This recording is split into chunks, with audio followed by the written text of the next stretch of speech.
So I'm going to go ahead and toss it over to Bob and let him introduce himself and kick things off. Nice. Yeah, thanks. Appreciate it. Yeah, thanks for joining me on this Saturday morning. I know there's, often other things to be doing on a Saturday morning, but I'm glad you guys could make it. If you see people walking behind me, it's because they're leaving out the door, so try not to pay attention to them. But so yeah, I'm Bob Ewing. I'm gonna go ahead and let's go. I think, oh, you know what? We didn't test this. I think you got to make me the presenter so I can share. Oh, I'm sorry. Yeah, because I think you came back in. So Yep. yeah. I love feedback. Yeah, there we go. And yeah. Yep. 1 second.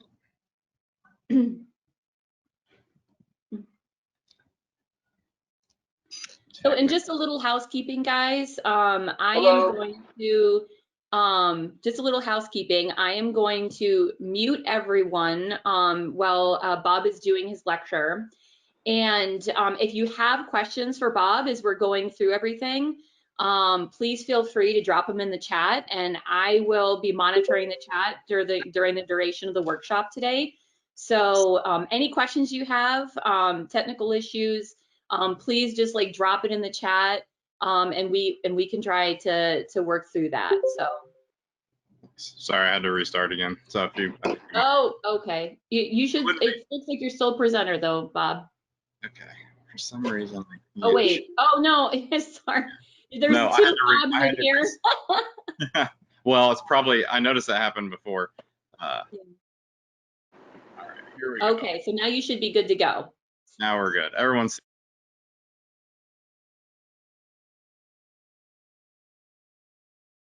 Oop. Okay. Hold on.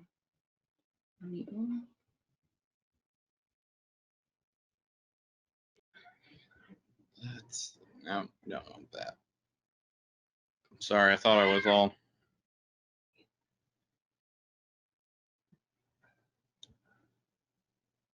Let me make sure. I got 2 monitors here, and I think they're switched. So. Oh, okay. All right. No worries. 1 second.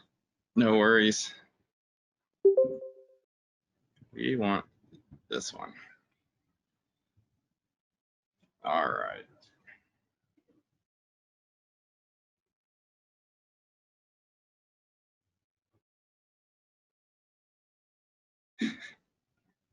All right.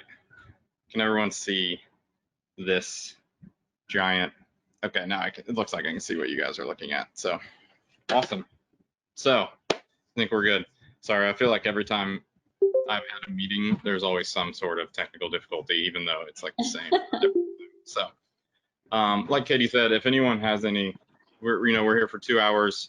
If you need to get up and use the restroom or anything like that, I obviously probably won't notice if your camera's not on. But if you have questions or anything at the time, just drop it in the chat on the side, and Katie's going to be monitoring those and just kind of read them off as I go. But the way this is going to kind of work today is I'm going to walk through, do like a demo, or I'm going to do like a little bit of a presentation and just an introduction to myself, and then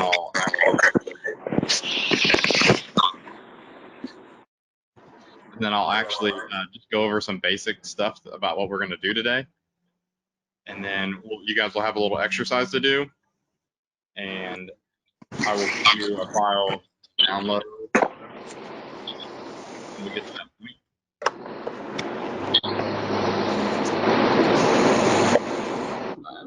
And then we'll start to, I'll do some live vectoring. You guys are going to do some too.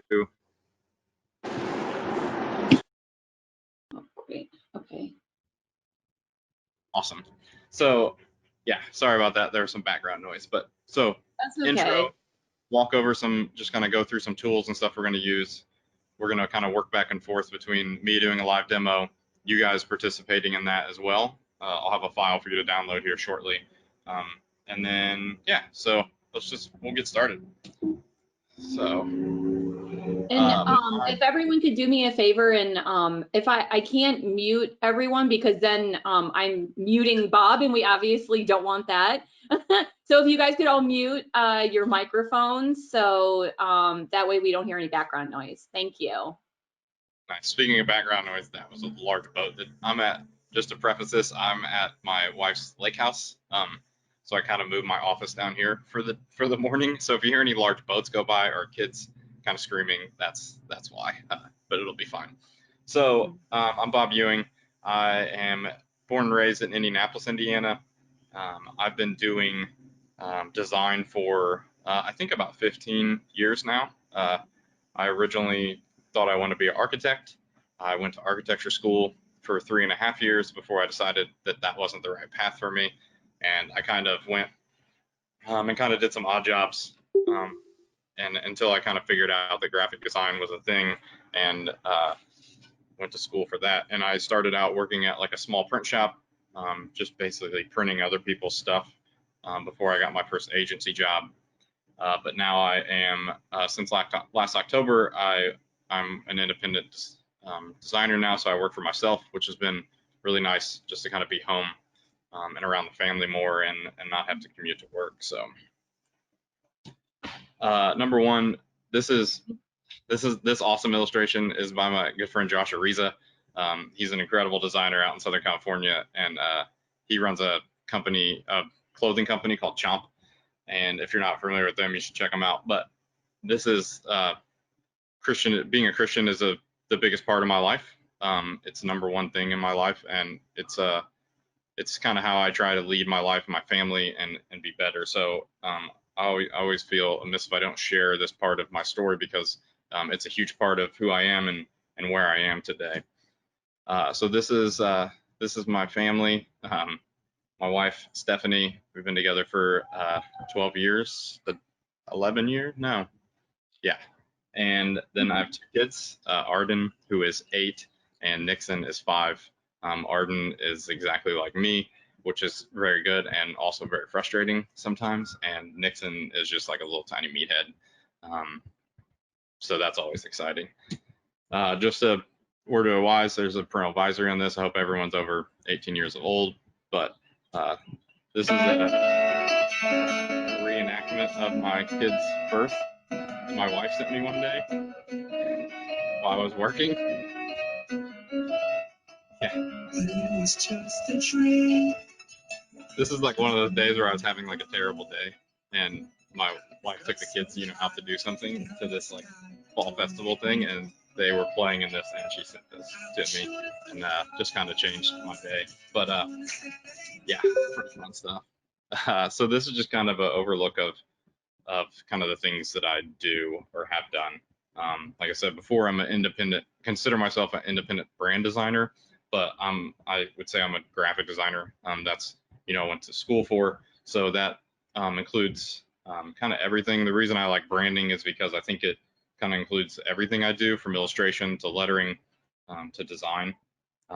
So this is just kind of a smattering of some of that, some personal projects and stuff like that. If you want to see more of my work, you can look it up. We're not really gonna go through my portfolio at this time, but one other thing that I do,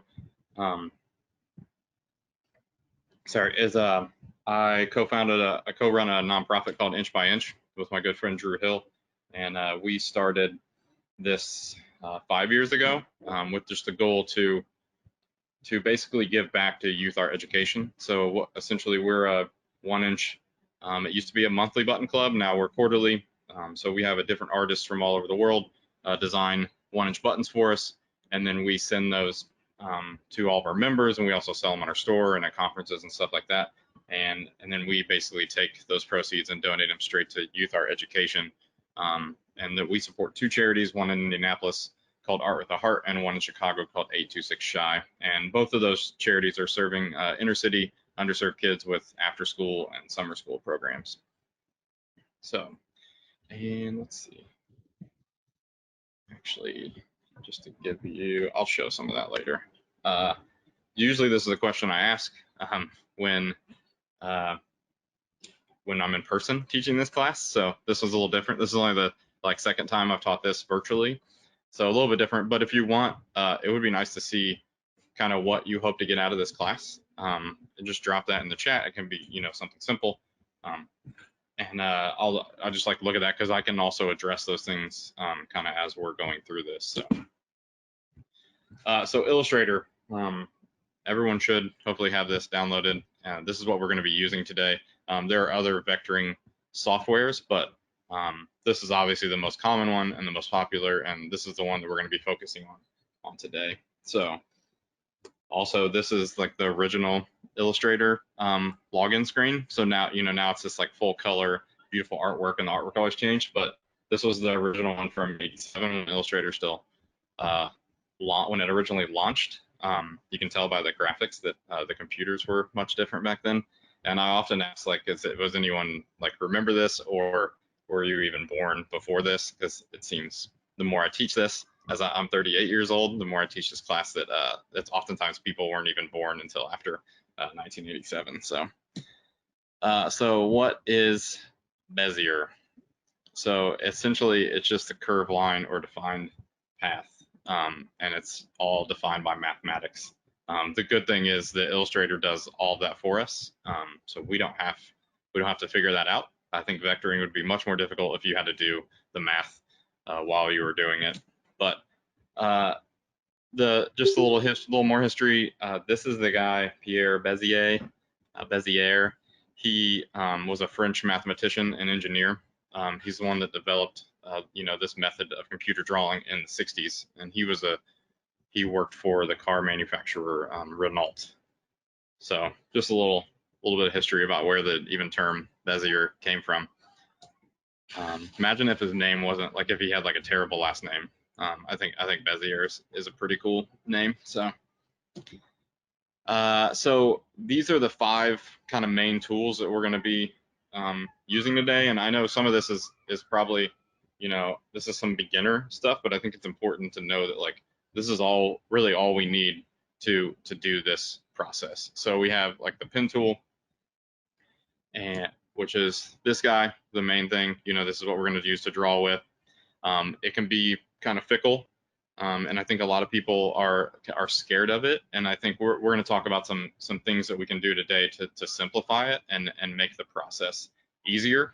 I know when I first started, vectoring years ago, it was a pain, and I hated it until I kind of figured out just basically how to simplify and make it easier to use. And then we have add anchor point, and it literally does that. It adds anchor points where you don't have one. Bet you guys can't guess what this one is. This is a subtract anchor point. It literally does what it says. This is the anchor point tool. This one is a little bit weirder. It's kind of confusing. I'll show you how I use it. But basically, it's just used to add and remove Bezier handles. And it can also be used to break handles at a node, which we'll cover as well. And then this guy, the direct select tool, this is probably the tool that I use the most. And I think tool is a loose term because literally it just allows you to select individual nodes. But I think what people don't realize is after you use the pen tool and you do your initial vectors, then really I'm just using the direct select tool to modify those points and handles basically the rest of the time. So I would say maybe 75% of the time is me after that initial vectors. It's just me using the direct select tool to move and nudge stuff around to try and get it look the way I think it should. And then also these, I often am using keyboard shortcuts. I did install a new app. We'll see how it works. It should highlight the buttons or the keyboard buttons that I'm hitting. So we'll see if that actually works. If not, I'll try and tell you when I'm doing that. But shift and an option command, the shift is used to keep the handles horizontal and vertical. And I'm a firm believer in that method. It works 90% of the time.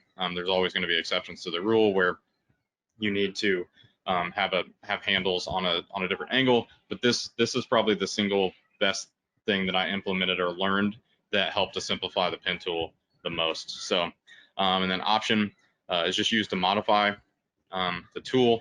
I'm basically, if I have the pen tool, then I'm just using Option to switch back and forth through some of the other tools that we just, looked at. And then Command does the same thing, but gives you a different option. So first, this is just trying to simplify this down to the simplest thing. This is called the compass method. This is a perfect circle. So the idea here is that this can apply to any piece of lettering that everything has an extreme west, an extreme east, an extreme north, and extreme south. And I'll walk through this as I'm going to as we start, but just like I said, just an intro. So this is just to kind of show that the handles, the curve in between. Let's see if I can. No, here we go. The curves in between the nodes, those handles share the workload. So this is a complete circle, so the handles are exactly the same all the way around. That often isn't the case when you're lettering because you're hardly ever lettering a perfect circle. But this is just to show, and like I said, I'll demonstrate this too, that the handles are sharing each curve. So if I'm adjusting a curve, then there's two handles that I have to think about when I'm doing that. So this is going to be the exercise that we do. I'm going to walk through it real quick, and then I will quickly make a link so you guys can download a file because I forgot to do that and I'm just realizing it right now. So, and I will share that. So S, and S is actually, like, people are scared of S's because of it's all curves. There's no straight. It's a letter with no straight lines. Can't have no straight lines. In this case, it's all curves. But it's actually very simple when you look at it. So these are all the points or nodes that you need to create, an S in vector. So if you think about that, you think about the compass technique that we showed. This really starts to show up here, where you can see where the nodes are, the pink dots. In this case, the nodes, they are either far left, or the top, or the bottom, or the far right. So just like north, south, east, and west. And that's how we kind of apply that compass technique to a curve or to a letter specifically. So this is kind of what it looks like. This is how we're going to teach this method, where we are going to place the points first. You guys hear me okay? Okay, just wanted to make sure. I just realized that maybe you couldn't. But so we're going to teach the method where we place all the points first, because placing the points in the right position is the most important thing, and then getting the handles right is secondary to that. So this is just kind of a snapshot of what the handles for this S will look like. Some important things to think about here is that the top curve on the far right, you can see it is a much longer curve. There's a lot more space in between the nodes that make that up. I actually think I'm just gonna switch over to this, so I think it'll be easier. Can you see, everyone see this, my Illustrator? Okay, perfect.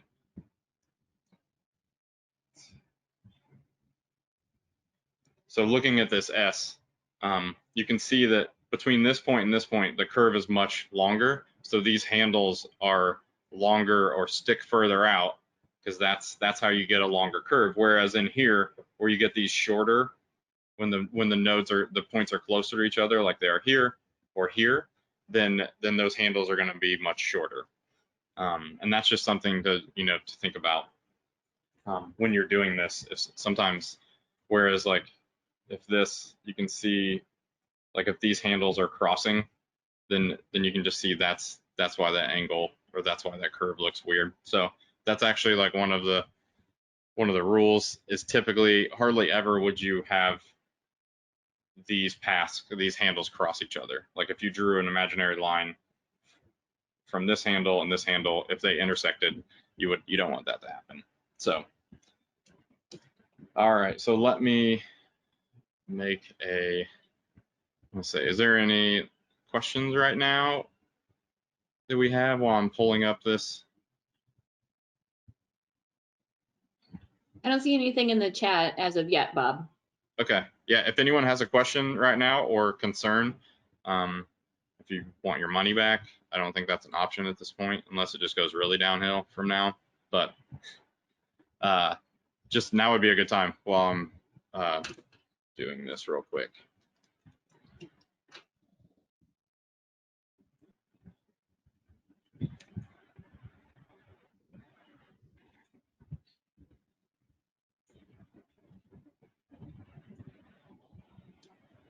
Bob, I'll ask a question. So Yeah. at the slide that you showed previously, it showed all of those points being straight. Yep. So do you always start by making those straight, or like, because usually my technique is I'll go all around like the outside of the whole thing and I'll try to get it as close as possible to what I'm looking for, and then I'll do the fine tuning later on. Yep. So I'm just curious, like the methodology. Gotcha. I think anymore, I some of that is it's an interesting question.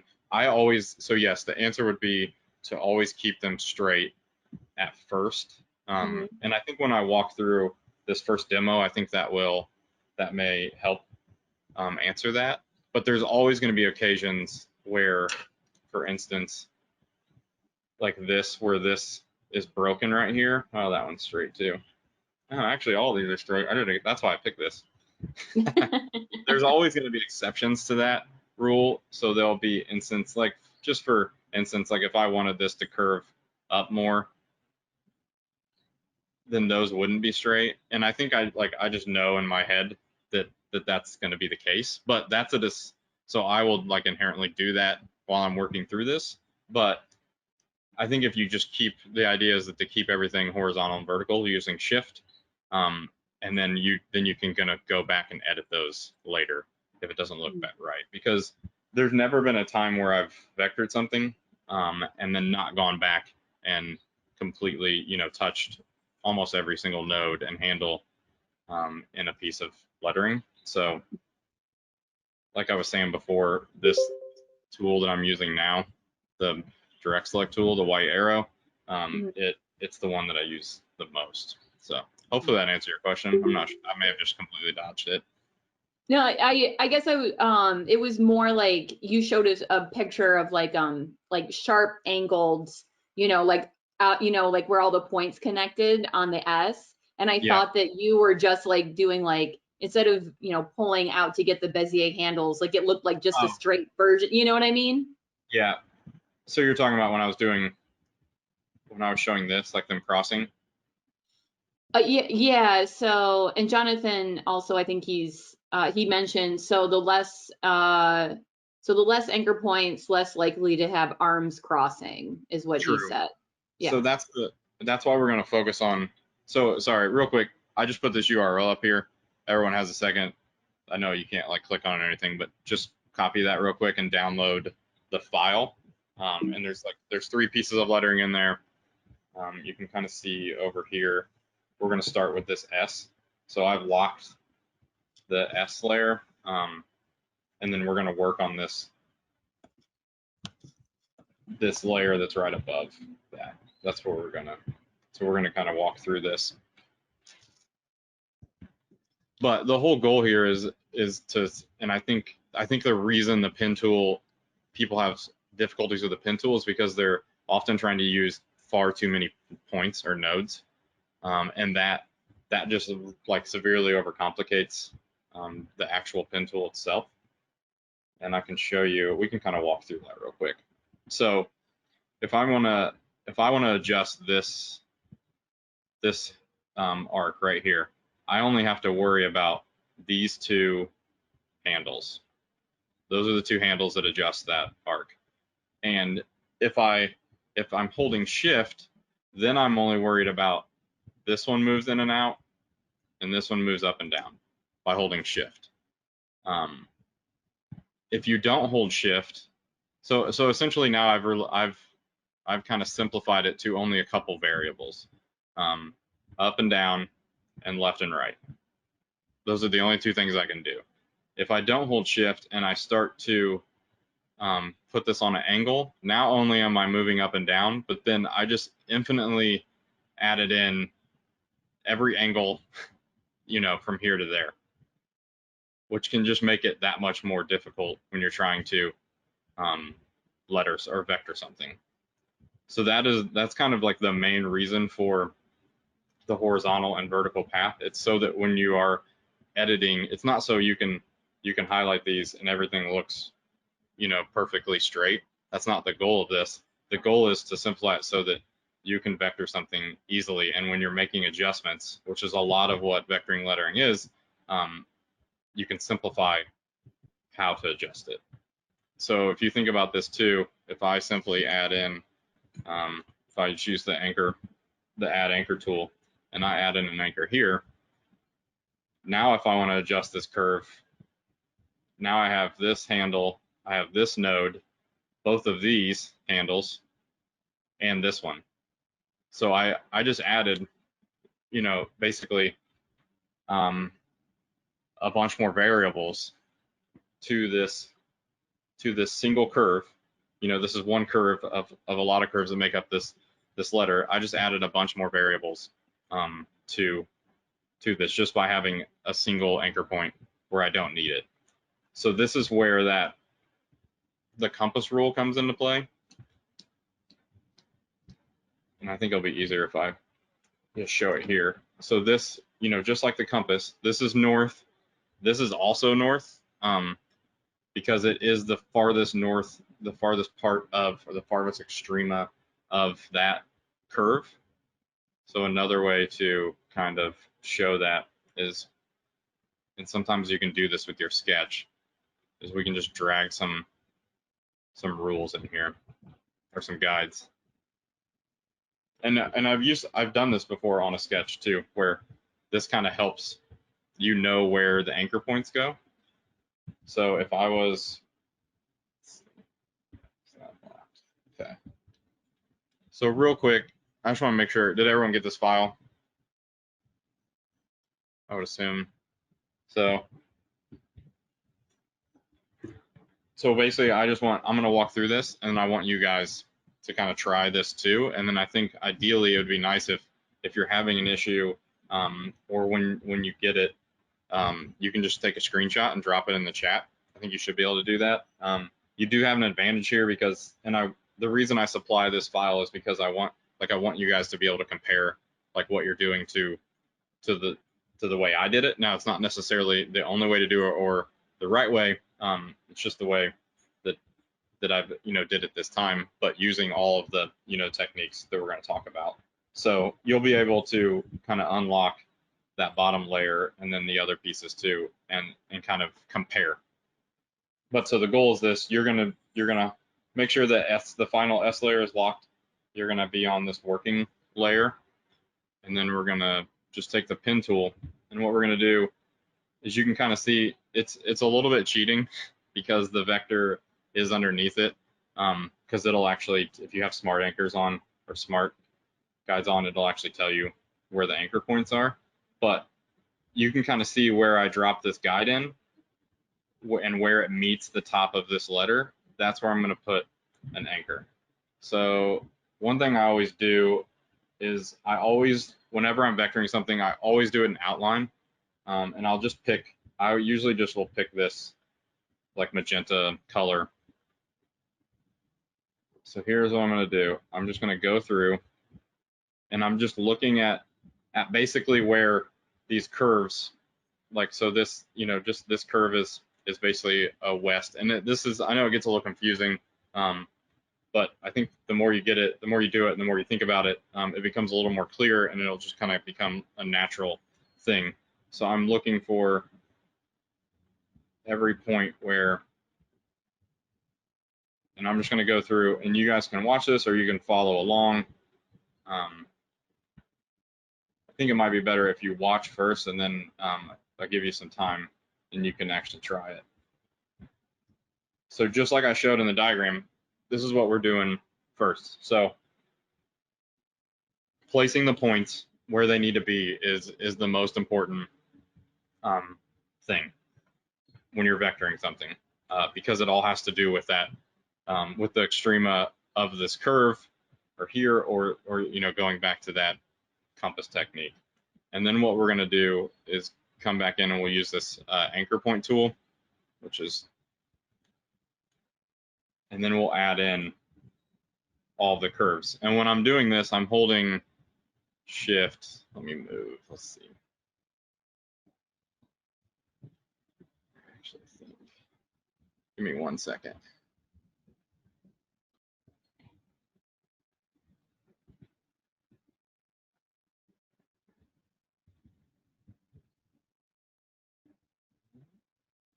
Sorry, I'm trying to share my other.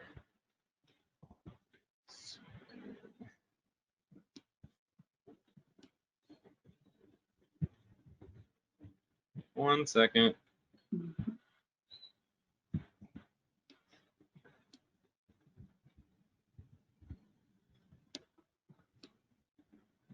All right, I'll figure that out in a second. So anchor, like I said, up here, anchor point tool, and I'm just clicking on the nodes and then I'm holding shift, and that makes sure that these.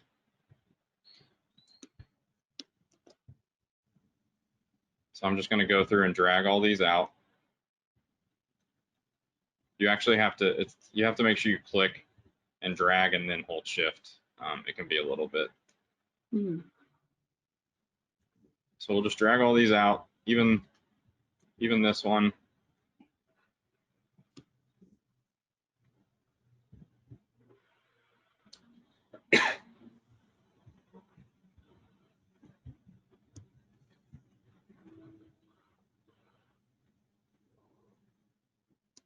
And I think the more you do this, the more you don't have to go through this process. I just have learned through teaching this that starting with placing the anchors first, it just seems to be more helpful. So obviously this looks not great, but now I have kind of all the curves. Let's get rid of this. Let's get rid of the guides. So now I have all the curves. And I think the important thing to remember is, and Katie and I were kind of talking this in the beginning, that when you have a sketch and you take a picture of it and you put it on your computer, and then you vector it, it always looks terrible at first. Even if it's exactly accurate or perfect to the sketch, it's kind of disappointing how it looks.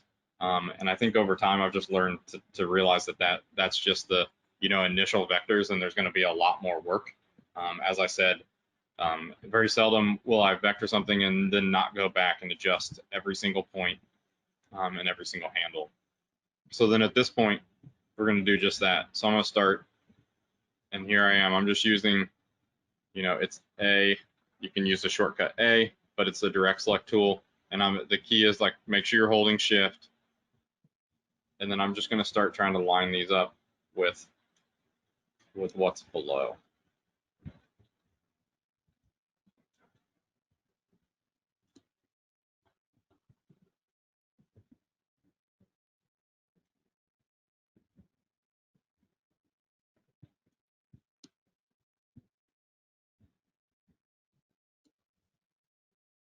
So I'm just going back, adjusting all these, every single one. You can see here's like what I was talking about earlier, where these are crossing. You can kind of see how it gives you that weird, just a really weird shape. So everything looks pretty good. It's pretty close to where I was for the most part. It's not exact, obviously, but we'll get there. So this is basically, that's what I'll do. You can kind of see where this is. You can do a couple things here. You can use the direct select tool, and then I'm just holding option, and you'll get this plus, and that's how you break a handle on a node. So we can do it like that, or the other option is, since I know this is a point, here, the other kind of trick is if you click on this handle and you drag it back to the node, then it disappears. So kind of two options for that, and I'll go over that again. Those are things that I'm using all the time. So then the thing is, so then what I'll do is I'll kind of drag this off to the edge. Oh, sorry. And then I will fill it and make it black. So the outline is, I'm only using the outline when I'm initially vectoring a sketch. After that, you want to fill it, and then it's gonna be filled the rest of the time until I'm done. By filling it, it allows you to kind of see the consistency. This is a very mono weight brush style letter, so I'm looking for a pretty consistent, thickness throughout. There's a couple areas that are minor now. This is a little thicker than the rest, and then this is a little thinner. So I'm just gonna come in and kind of make a couple adjustments to thicken those up. But overall, that's an S. So let's see.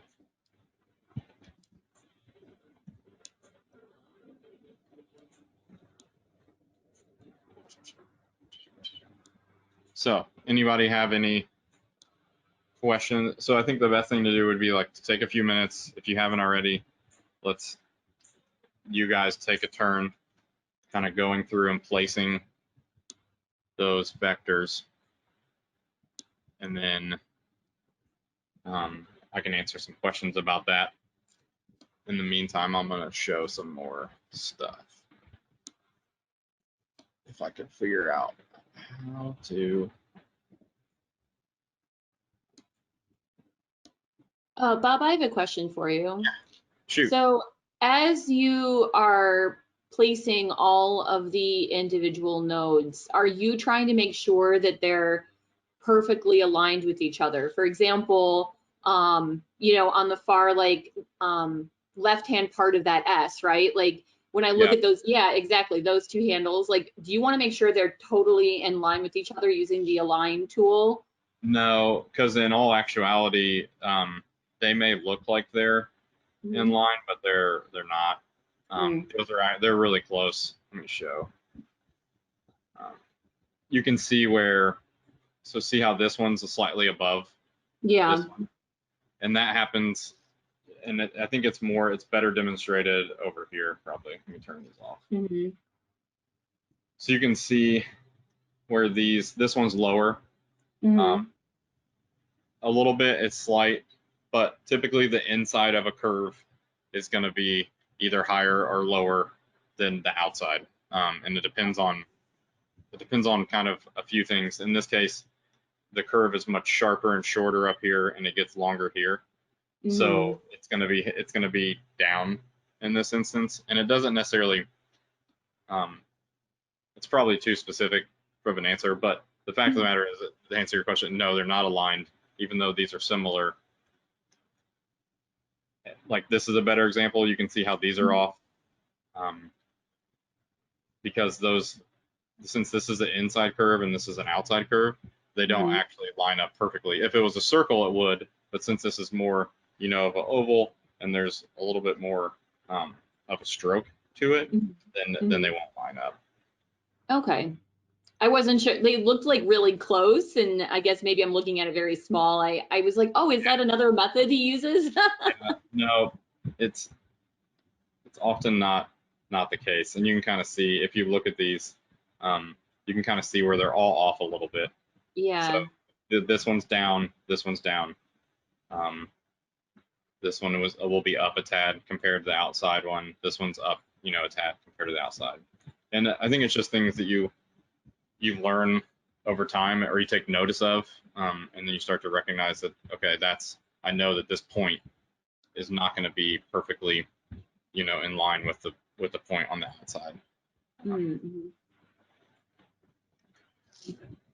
So the other thing I didn't mention earlier when I was talking about adjusting for this curve is that the other thing that you can do to adjust is just to nudge the node. If you click the node and then move it back, like if you feel like it wasn't on, a lot of times it won't be, you didn't get it in exactly the right place if this was a sketch, because you don't necessarily know, because of how pencil is, you don't necessarily know exactly where that point is. So a lot of times I'll just come in and nudge this back and forth. But at this case, like if these are horizontal handles, so I'm only going left and right, you might need to go up and down if you need a little thickness in there, but you treat it similar to if you were going to adjust this handle.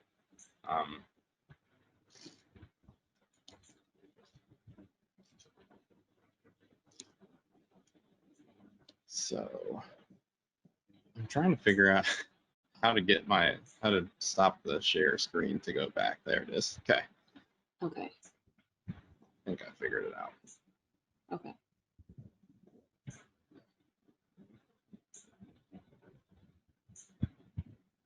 Maybe. Are you trying to switch to your other computer? Yeah. I'm still not.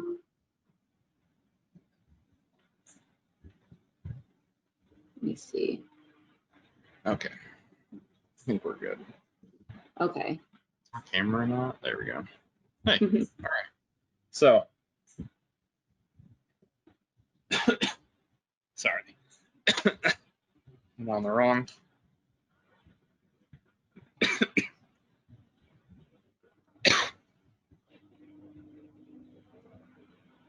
So does anyone have any questions, or is everyone kind of working through that?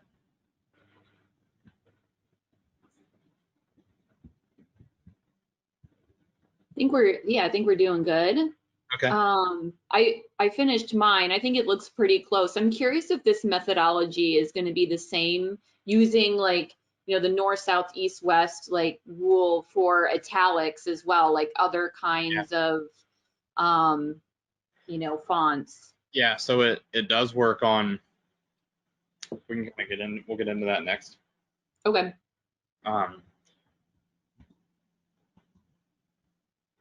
Mark says, I'm using your techniques in Affinity Designer, which has a slightly different pen tool system. Yeah. Are you familiar with Affinity?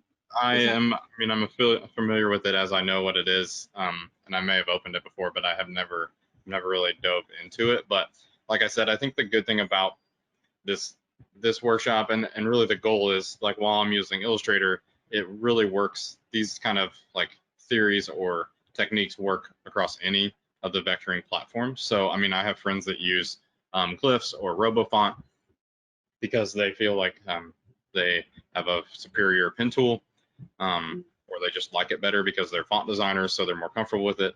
So it works, and the pen tool is really the same. Creating a Bezier is the same across every platform. So it might have some nuances that are different, but it definitely works. So, but if there is something that you come across that is different, or you have a question about, just let me know, and I might be able to answer it. So. Now, if people want to share the work that they're doing and get feedback, if we just like pop a screenshot, like, in the chat, like, can you see the chat, Bob? Yeah, I can. Okay. So if anyone would like feedback on their work, feel free to post up a screenshot there. Or just share that you want to share it. That'd be great. Yeah. Let me go back to this. I will share one thing. Everyone see my screen again.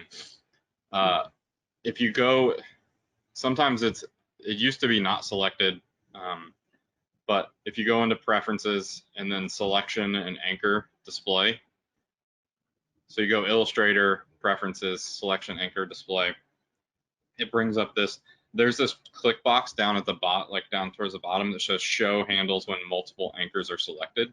You want to make sure that that is checked. So you might want to double check that, because what that does is it allows you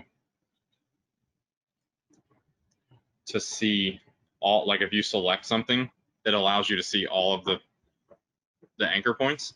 I don't know why that would be a thing that you would turn off, or why it used to come off, but even when I like select one, I can see multiple. So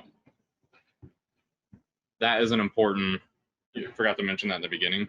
You do want to make sure that that is turned on. So It was under selection and anchor displays. yeah, so Illustrator, you click on the Illustrator preferences, selection and anchor display, and then it's towards the bottom, show handles when multiple anchors are selected. Okay, awesome. So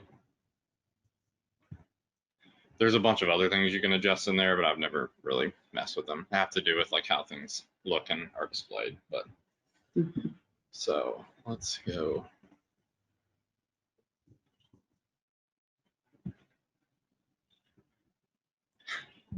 It's always funny to see people like cameras on while they're working, because I think I often, like, my wife's always like, don't scrunch your like face, because if I'm concentrating something, I'm always like scrunching.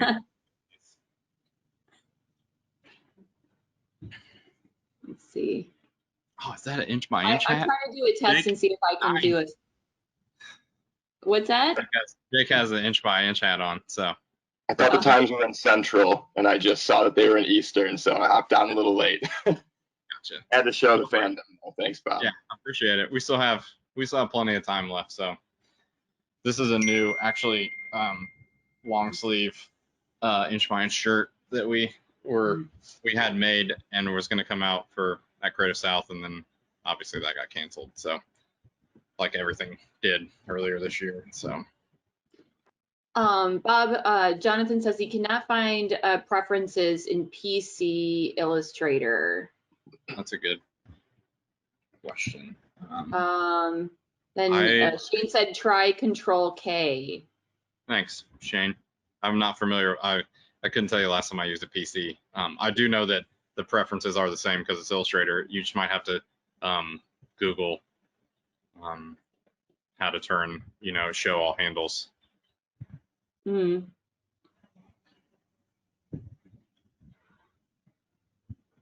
But definitely Jonathan let me know if that worked.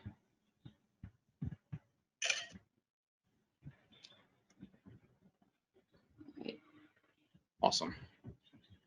I'm gonna do a test and see. Oh, it's funny. Like my screenshot, it isn't showing me the Bezier handles. Okay, so this is the other trick too. Let me show you, because Illustrator.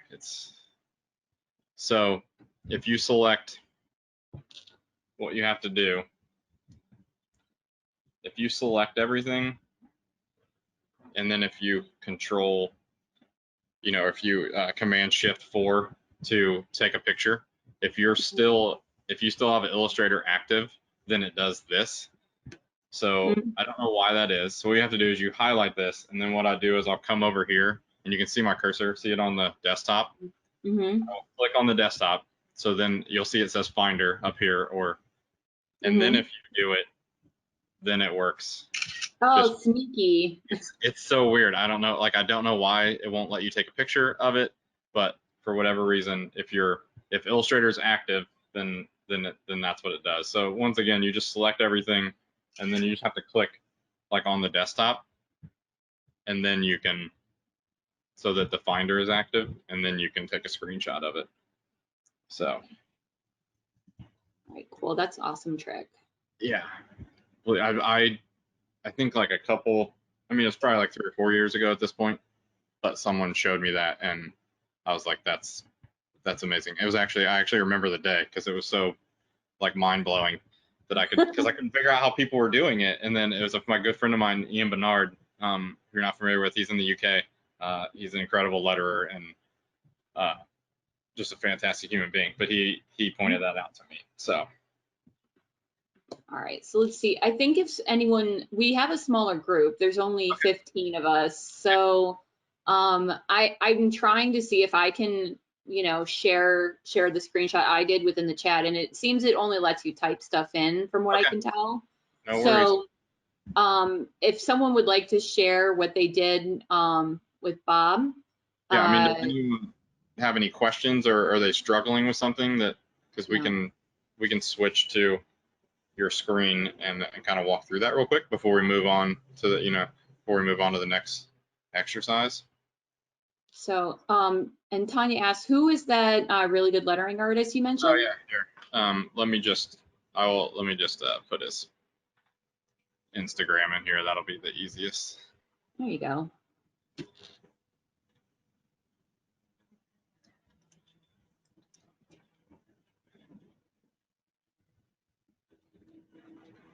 Forgot that I could do that. There you go. Perfect. There's a link to Ian's Instagram.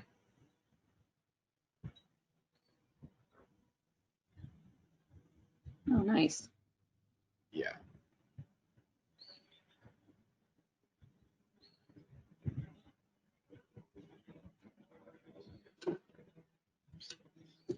So would anyone like to share where they're at with their projects with Bob? It's not necessary. I mean, you don't have to, but if you'd like to, if you're having trouble with something, we can take a look at it and walk through it. So I believe anyone can share their screen at this point. I don't think I have locked that. So let's see. Looks like John. Yeah, okay, here we go. Can you see okay, Bob? Yeah. Okay. And let me see if I can't just switch to. Yeah, okay. Nice. It looks good. So it looks like, are you not finished yet? It looks like the bottom of the S, that last exit stroke. Are you still working on that section, Jonathan? The one thing that sticks out too is in the top right. Your very top handle that goes across the top is really long, and it's extending past the next node, and then you can look and see that node on the far right is really short. Gotcha. So I would pull that right handle on the very top node. I would pull that back to the left, so it doesn't stick past the node, and then in turn you'll have to also adjust the one on the right that's really short and just kind of pull it up a little bit. I'm sorry, can you hear me? Yeah, you can. Okay. I'm still working, and I'm just now getting the I just messed that up. I'm just now understanding the micro adjustments of what I'm doing. And excuse my dog. I'm gonna go ahead and mute because I don't know what's going on. Yeah, no worries. But like I said, not like almost, I would say 90% of vectoring is literally just going back and making those micro adjustments. And I think one thing that people don't realize either is that if I'm vectoring something, I will often get to a certain point and then I will print it out just in black ink on, I have a black and white printer, like laser printer. I'll print it out. I'll look at it like up close. I will like tape it to a window or a wall and like take a step back, because that allows me to like start to see some of the problem areas, and that usually has to do with like inconsistencies and like weight or contrast and stuff like that, or legibility. But I think it's super important, and I think as far as design goes anyway, logos, anything, I think it's important at some point to get it off your screen, print it out, make sure you can look at it, and then it's often like a back and forth too. And let's see, do we have any more questions? Tanya had another one. She asks, did you say we cannot have overlapping Beziers? Yeah, I mean, it's like Ghostbusters where you never cross the streams. It's kind of the rule. I mean, I may be dating myself a little bit there, but it's not that they can't overlap. There's always an exception to the rule, but the goal is to not. I would say most of the time you do not want your Beziers to basically cross, just as a general rule. Now, like I said, there's always an exception. If I tell you there's a rule, someone will always find an instance where it works. So and I did get another incoming screenshot from Sarah. Yeah. So can I share my screen with you, Bob? Yeah, sure. So, all right. Oh, sorry, I have to open up system preferences. I didn't realize that you didn't have I it. can see here. Just let me here. I can do It's it real in quick. it's in the chat if you would like to access it. Yeah. So here, this is Sarah's, right? Is that what we? Yep. Yep. Yeah. Awesome. So yeah, this all looks pretty good. And like I said, the kind of goal and the reason for supplying the vector file to you guys is that so you can go back and you can compare those. But I can see to like the one that I supplied. But so the one area, this area, even though the curve looks right, and like I was saying, there's always an instance where it looks right, but preferably I would draw this one back a little bit and then extend this one, because you can see how this is passing. You know, if you draw an imaginary line up here, then this handle is sticking past that node.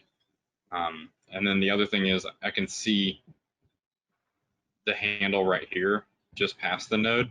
So I would just draw, I would make sure you click on that and make sure, and you draw it all the way back to the node, and then it will disappear. It looks like maybe you stop like just short of it. But overall, this looks really good. Some people might argue that you could put a point here and here. For this style, it wasn't necessary, but there's occasion where on an S like this, where you have these kind of curves that are fighting each other, that you would have to put a point in there just for future reference. But yeah, it looks great. Good job.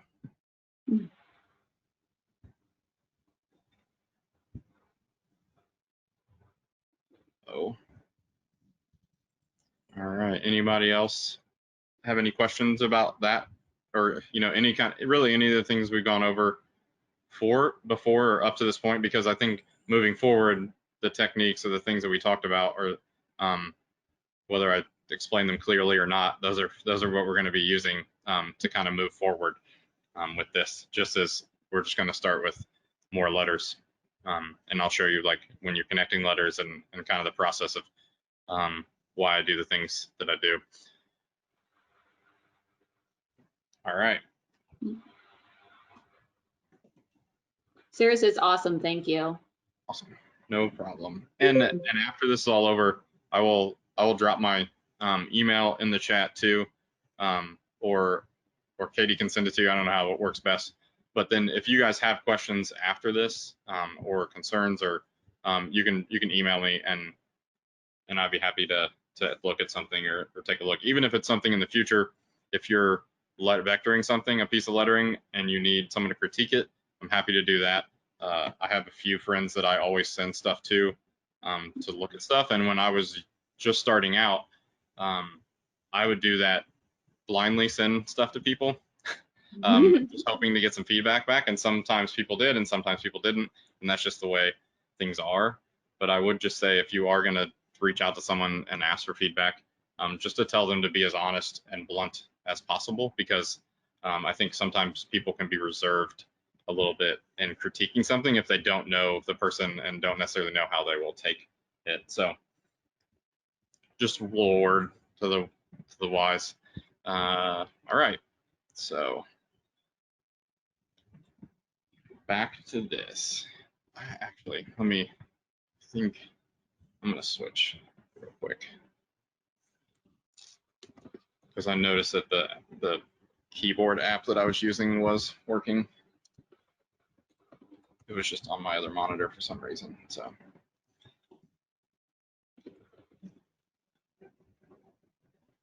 all right, everyone can see that. Yep, cool. So now let's pull this down a little bit. It's also always interesting to see people's like working spaces, like how they set up Illustrator. I mean, this is how I do it. There's lots of ways to do it. There's not really a right or wrong way, but I think what we'll do, so this is like, I actually think we're gonna do this one. If we have time, we'll do the other one too. So this is a piece that I did for a while ago. Here, this is just, it seems a little more complex because obviously we have 3 words stacked on top of each other. But I think it's important to show you how how I vector like a word or a group of words to allow yourself to be able to edit them easily.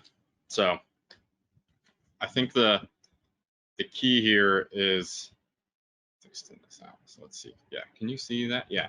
So every time I hit a shortcut, you can kind of see it'll pop up. So if I'm holding shift, it kind of pops up down here. So if I don't say it, like you can kind of see, like right now I'm holding spacebar just to kind of like pan around.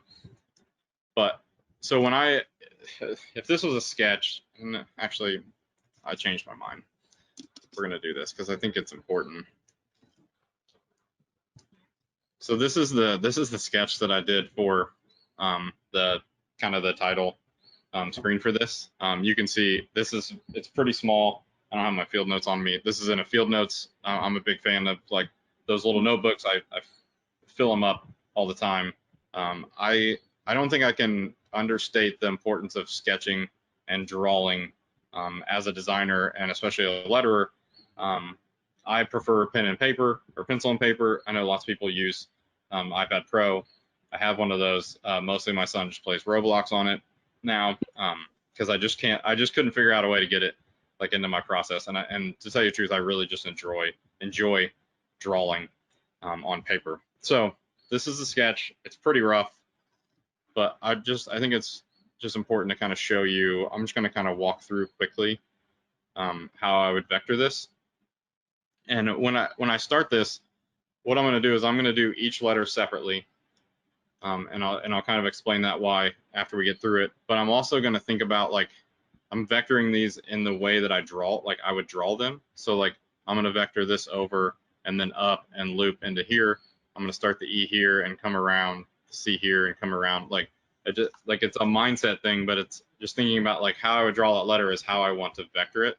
And there's going to be some weird like overlap things that I do, and I will kind of explain why I do those once we get into editing, or once I get into kind of modifying. So same thing, I use this kind of magenta, and I just make the stroke a little bigger. So I'm going to do this how I normally would do it. I still recommend that you place the points first, but it does get a little bit, here, we'll do this one first.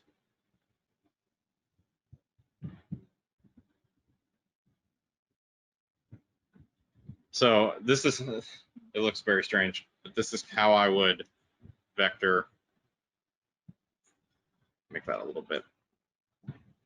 And then I come back in with the anchor point tool, start to add.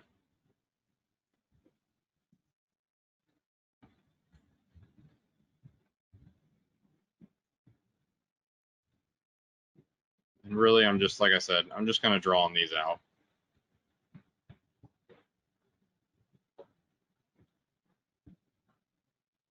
Some of these are on angles, so you're going to see that like a lot of these are not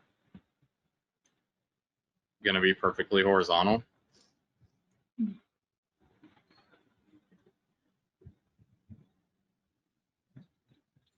So here I'm just dragging those back.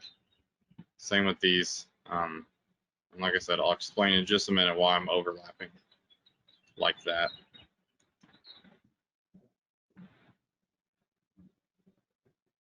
So here I'm going to break these two.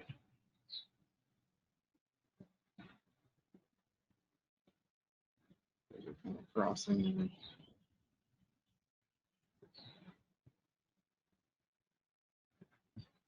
So quickly, I mean, I know I kind of did that somewhat quick, but that's how I would place all the points and then convert them.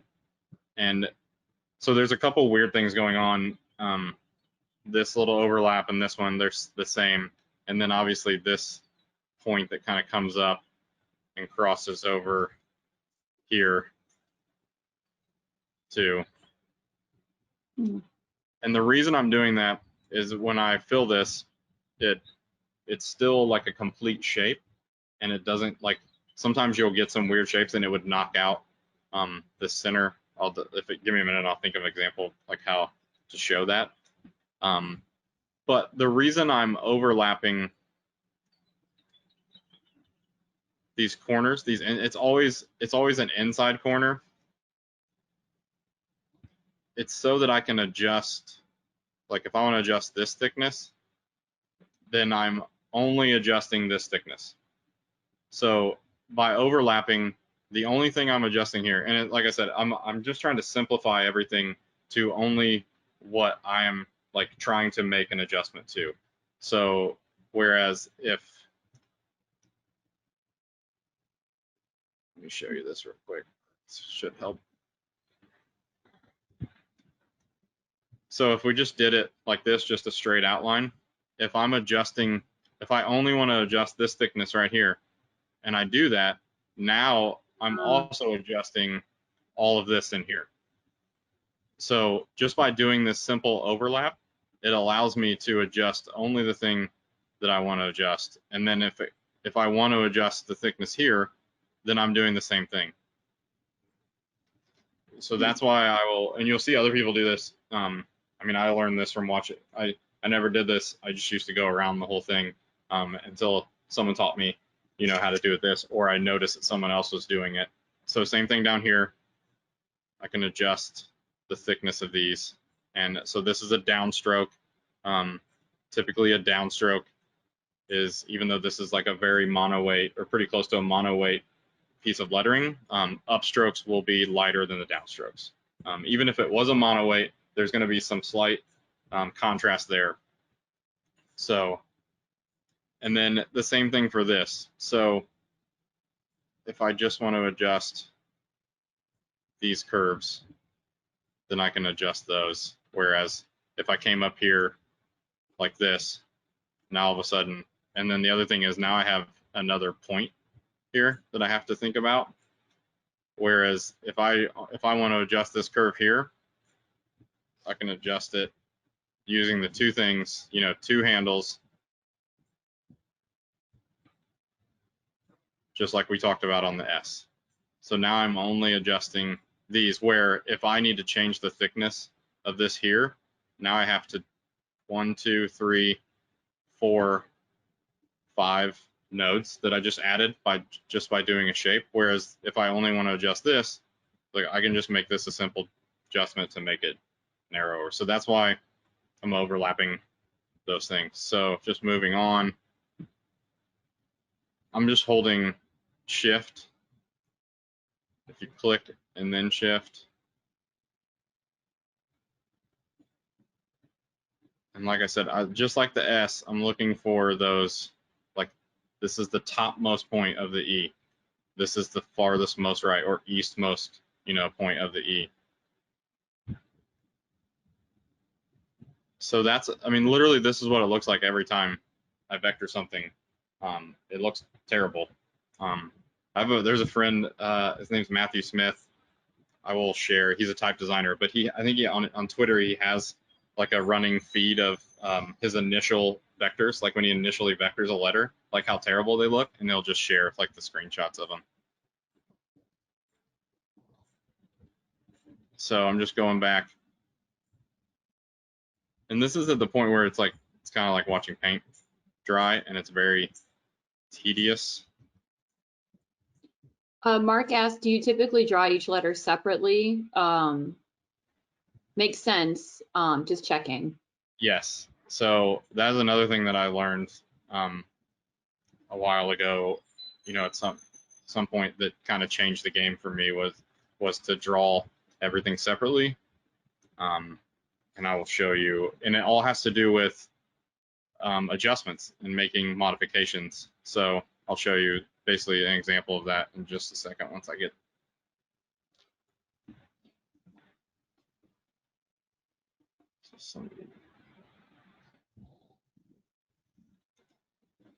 So that's kind of what those look like. Obviously, so here's the E, I can separate it out. Whereas, let's get on a cleaner. So for example, same thing. If I did these together, I have one shape. Right. So now if I want to, I can already tell that these two letters are too close together based on some of the other spacing. And so if I want to move this E over, say I want to move it over a lot, all I have to do is drag that over, and then I can make some adjustments here to kind of fix that. Now here, if I want to move that E over, if they're all together, not only is it harder to select, so that's the same spacing, but now I have to, just like before, I'm having to adjust like all of these things in here instead of just moving the E and then making one simple adjustment. So and in fact, I leave them, I will leave them apart. There will be occasions where they'll be together, but I will leave them apart until I send them to the client. So for example, let me open this. Yeah. So this is a logo I did for a guitar string company in Nashville. And this is the final lettering. You can kind of see everything is joined. It's all one shape. I also went in and rounded all the corners slightly to give it like a little bit more of a vintage look when it's printed. But when I also supply, it's locked, like the actual, whenever I send something to a client, I don't intend them ever to use this, but I want them to have like all of the individual letters as well. So even at this point, so that you can just kind of see how I made up these. So you can kind of look in, even these like ball terminals are separate here. There's a couple weird things I did here that I normally sometimes don't do. Like where these are different shapes. A lot of times a G or an N will be all one shape, but in this instance, I had this kind of repeated vertical stroke that was showing up in a lot of the letters. So I ended up doing them separately to make sure that I had the consistency that I was looking for.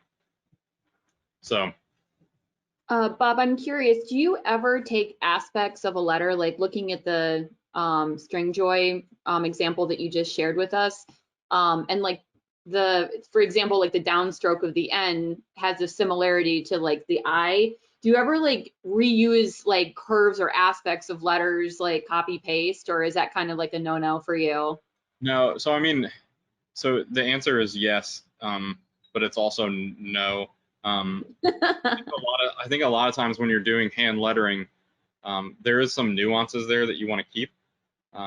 Depending on the style of it, you might want all of the E's. If it has multiple E's, you might want them all to be the same. But there's instances where that could look like someone just had a font and typed it out, because oftentimes in fonts, all the letters look the same.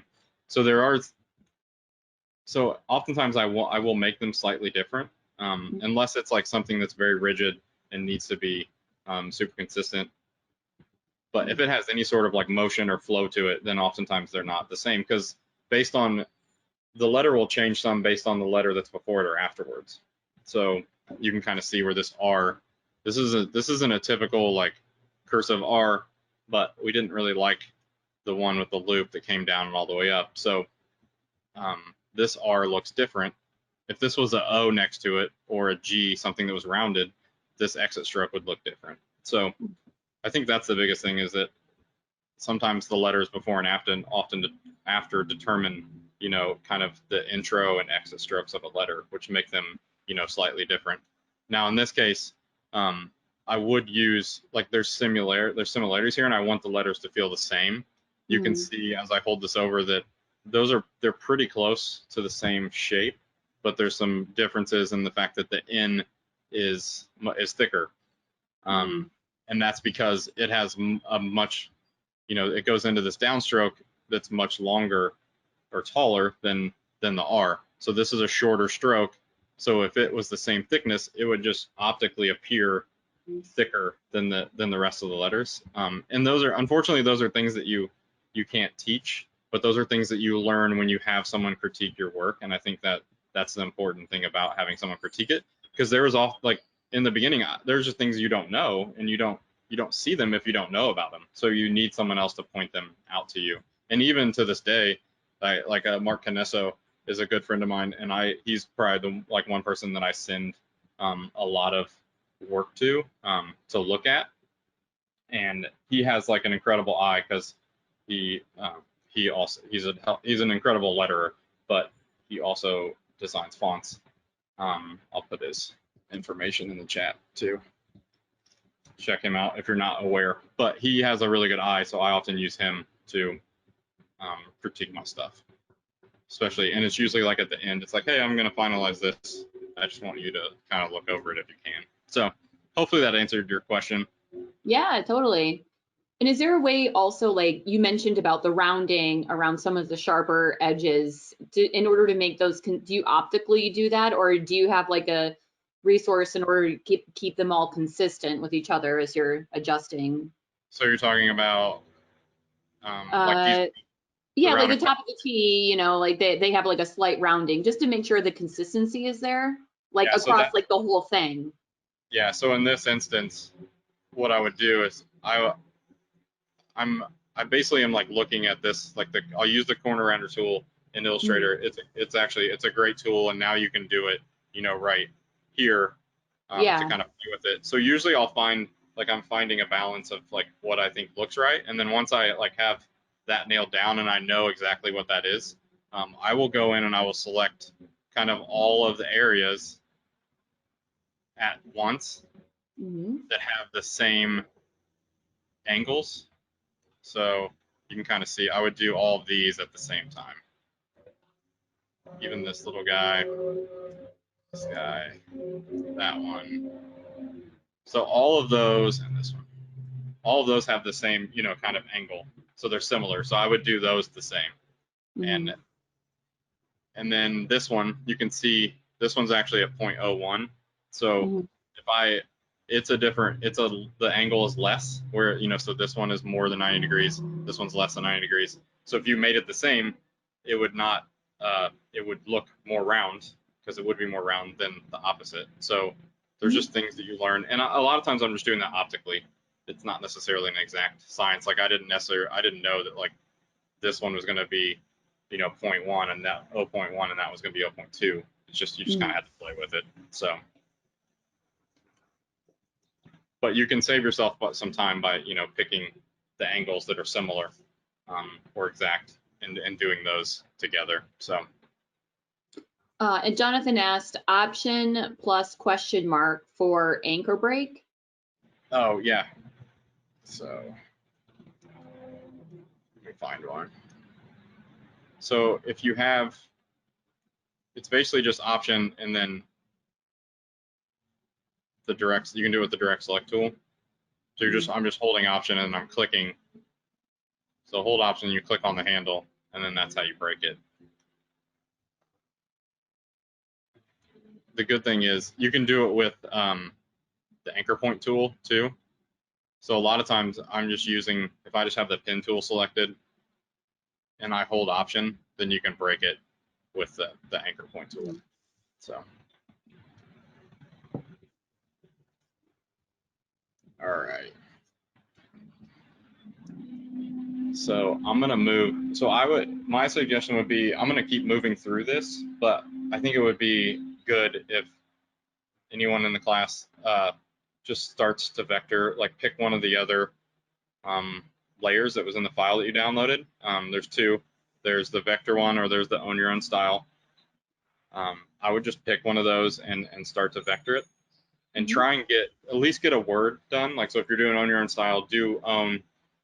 If you're doing vector, at least try and get, a couple of the letters together, because I think you'll start having some questions, or maybe some problem areas that I can answer while I'm, working through this. So. And a while ago, we did get another screenshot from Mark.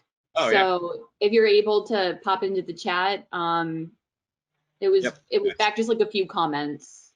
Yep. He shared a screenshot.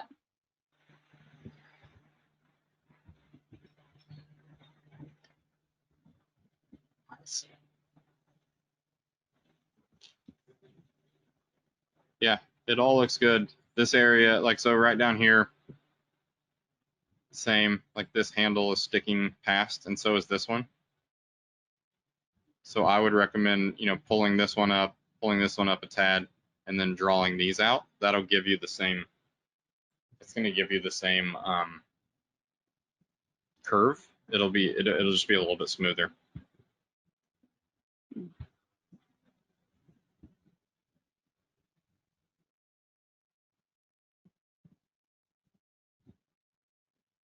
Is there a link to the files, Bob? Oh, yeah. I put the files up in the chat. If you go back a little ways, I put a link. It was at like 1024.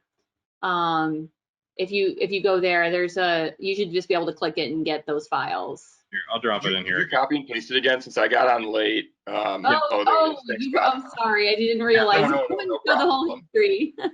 No problem. My fault for getting the times mixed up. Yeah, no I just worries. dropped it in the chat again. Perfect. Thanks, Bob. No problem.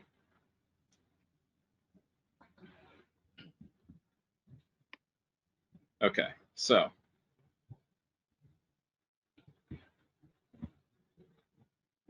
I'm just gonna keep moving along and vectoring this, and then as everyone is kind of working through it, it would be great to just hear any questions that you might have, or I can take a look at what you're doing as well. So.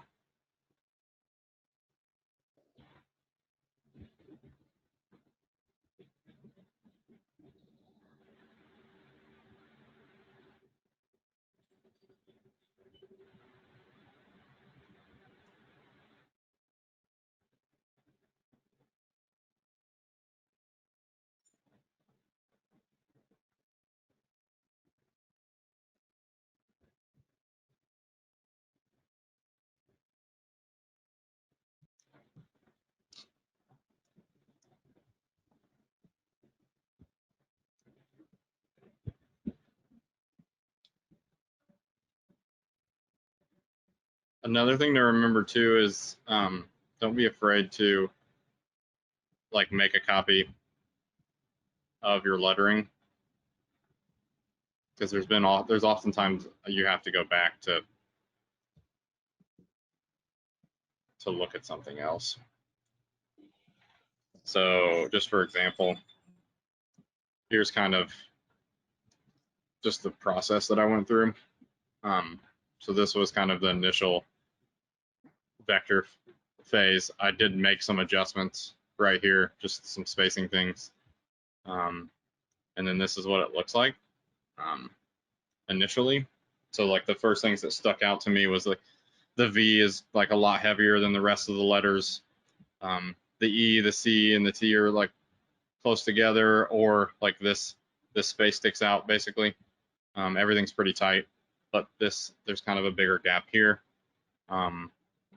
The R just looks weird. The O is too narrow, and it's also too thin. The crossbar on the T is a little high, so it kind of bothered me. So then you can kind of see this was basic. So basically, I just made a copy of this, and you just do that by option dragging, and then if you hold, it'll make a copy for you. If you click on it, hold option, makes a copy. So it's super easy, and I will just continue to drag it. If I make a bunch of changes to this, and then I'll kind of take a step back and look at it before I go in and make more changes, I'll just make another copy of it just to have kind of a history of, in case I need to go back at something and look at something. So like you can tell the difference between this one and this one is I spaced out all the letters. The V got a lot thinner. So I dropped the crossbar of the T. I widened the O and gave it some more kind of thickness, especially in this upstroke, and then this area where it kind of curls around to the R. And just for like example, the reason the O does this, like makes this really big curve to connect to the R, it's because the R can be, there's lots of ways to do it, but the cursive R always leaves this big gap down here, since when you connect to it, there is no like entry stroke, similar to like a T or C. You know, these letters have like a stroke to connect to, and the R connects up here at kind of the top. Now, whether this like curves around, that's, you know, that's a stylistic thing. But if I was to make this, and this will be kind of crude, but just to kind of show you like preference wise, like why I decided to do that. It was mainly to fill this space. So now if I zoom out, this space kind of bugs me. There's like a big kind of gap there. And one thing that when you're looking at lettering, it's called color. So not only are you looking at like areas like this where there's a lot of color, so it's like it's heavy, and that means like visual to the eye, it's either going to be like a dark space like that, like where the letters fill, or you'll have like an empty space or open space where there's like a big gap, and you're trying to balance those. So by kind of spreading these letters out and giving them a little bit of air to breathe, I'm also trying to balance kind of all of these negative spaces, or the space around the letters, as well as the letters themselves. So that's kind of why this O comes like all the way down. It's just stylistically, I made that choice to kind of fill some of this area. So one thing I did too is I used the corner round tool on the final piece. So I just basically go in and select all these, and I'm just adding. This is a quick way of doing this. There's obviously like the more technical way would be to actually create these, but I wanted like a perfectly round terminals. So you just have to do them separately to get that.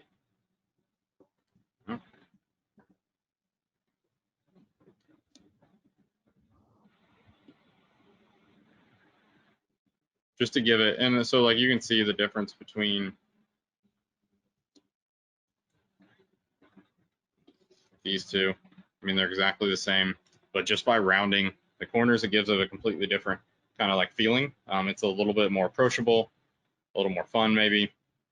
So those are just stylistic decisions that you kind of make at some part to the process. A lot of times if I'm making a logo, those are characteristics that are driving the style of lettering from the beginning. So just like if I was creating a logo that wasn't lettering, I'm getting characteristics that define the brand, and I'm trying to interject those into the design.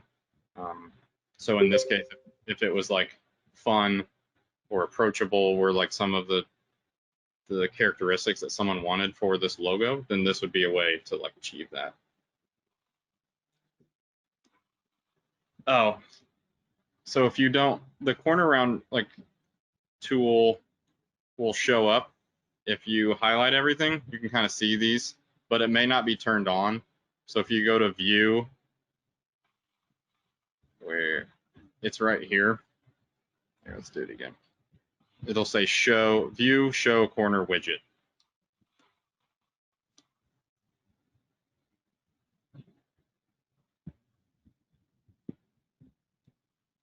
So if you turn that on, then these will show up. They just automatically show up if you use the direct select the white arrow. And even if you just pick a corner, they'll show up just in that one corner.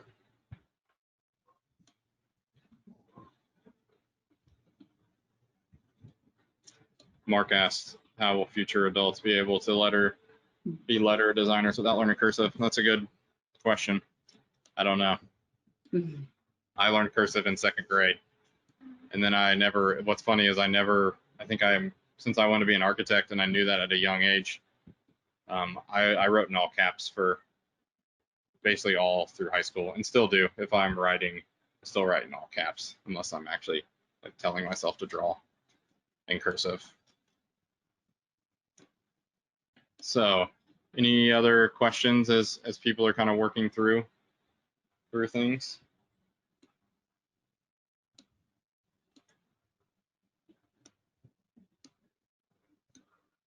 We'll do.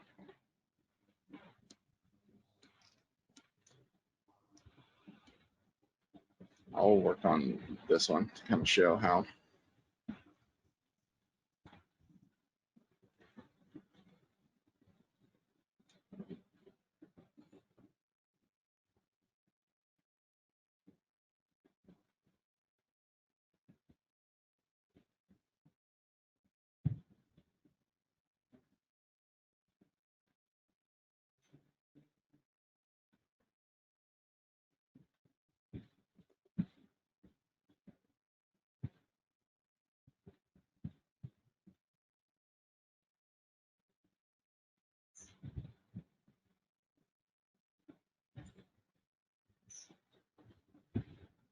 What we need.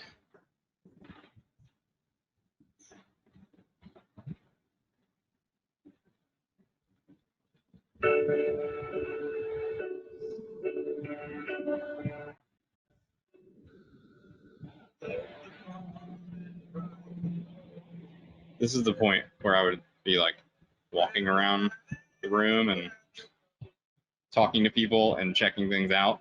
So I can't do that, obviously, for obvious reasons. So if there is any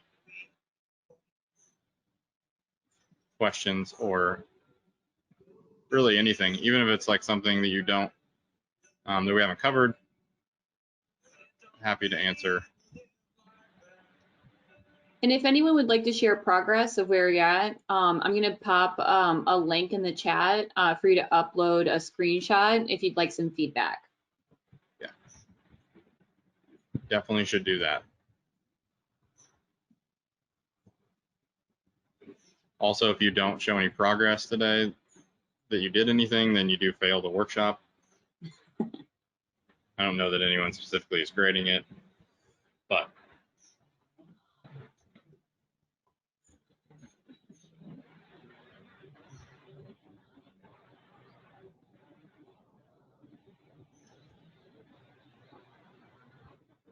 so like I said, I mean, this is the point where my kids would have like gotten up and left and done something else like an hour ago because they wouldn't sit here and watch me do this. But I do know that like as a designer, as creatives, like we are kind of, we get excited about seeing other people's processes. I know I do. I love seeing like how people work, just because you never know. You might, glean something new to make your process better. Sometimes it's just like just getting, confidence that you're like, oh, someone else does that, I do that too. Just to give you confidence in what you're doing too. I'm trying to remember yeah, go ahead. Oh, Tanya asked, can you select all corners at the same time? That's a good question. I mean, you can select all of your lettering at the same time if you click and like drag with the direct select tool. Is that what you're asking, Tanya? Let's see. Oh, Jonathan said shift and select. So she didn't clarify the question yet. Okay. So see what she says.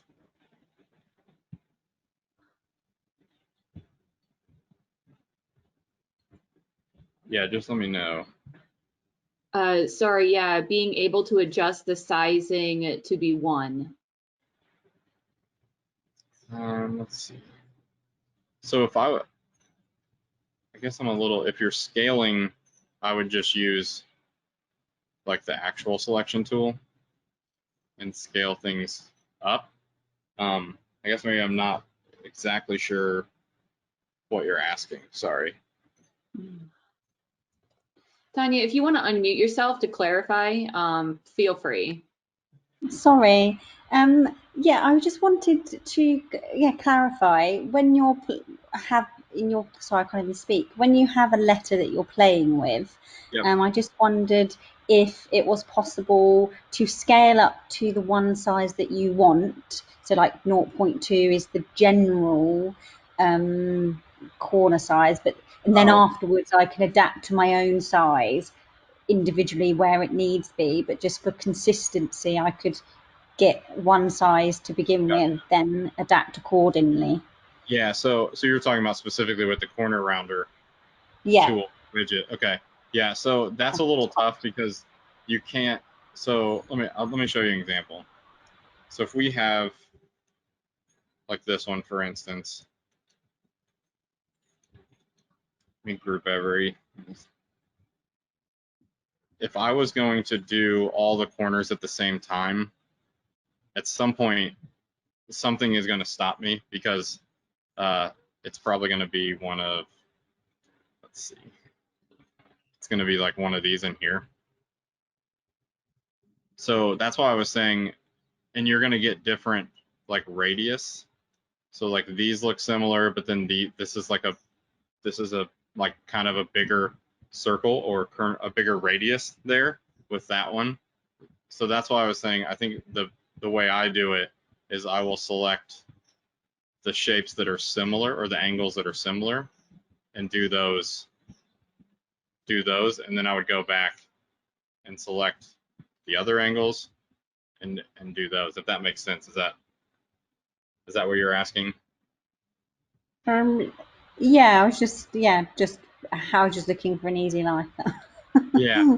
So there's not, yeah, and a lot of things, there's not necessarily an easy way to do it altogether. You just kind of have to go through and do them one It's by just because one. on your one you had a nice, it is all kind of, it looks all equal, and I was just wondering if it was a quick way to do it or you had to go through individually and do it. That was all.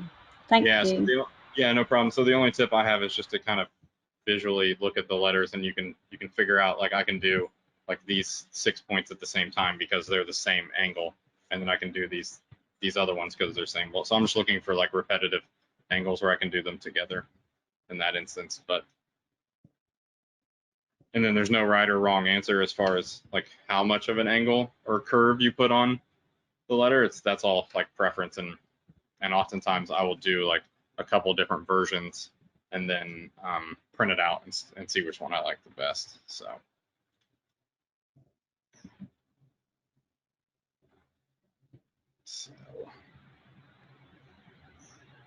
Bob, I'll share with you where I'm at so far with the two letters. I just put it in the chat, my screenshot. Okay. Yeah. I was struggling with the E, like getting that. You can see like the inside of the E, like it got really tight. Yeah. In the top bit, and then as well as the far right, like the curve. I couldn't quite get like it to line up with yours, so I don't know. I was kind of struggling with that part.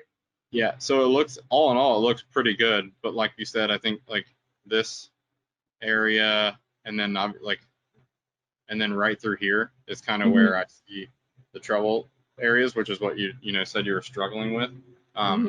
So let me just kind of show.